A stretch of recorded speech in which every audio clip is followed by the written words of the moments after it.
কিসের হাসিনা কোথায় বক্তব্য দিয়েছে? চেহারা দেখা গেছে? না স্যার,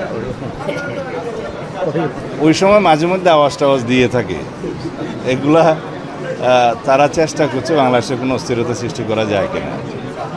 এগুলা বাংলাদেশের মানুষ কখনো গ্রহণ করবে না। যারা গণহত্যা এবং মানবতা বিরোধী অপরাধের দায়ী, যে জন্য তাদের কোনো অনুশোচনা নাই, বাংলাদেশের মানুষের সামনে ক্ষমা প্রার্থনা করে নাই, তাদের কোনো রাজনীতি বাংলাদেশের মানুষ এলাও করবে না কখনো। বাংলাদেশের মানুষ তাদেরকে এই দেশে রাজনীতি করার কোনো দিন কোনো অনুমতি দিবে না।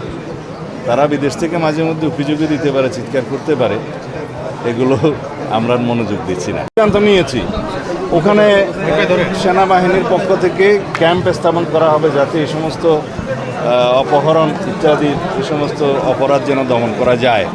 উনি জিওসি সাহেব পরীক্ষা করে দেখবেন, আমরা তাকে অনুরোধ করেছি এবং সরকারি পর্যায়ে সেনাবাহিনীকে আমরা অনুরোধ করব সেই সমস্ত জায়গায় ক্যাম্প স্থাপন করলে এই যে অপহরণের মতো ঘৃণিত অপরাধগুলো দমন করা যাবে বা হ্রাস করা যাবে। ধন্যবাদ।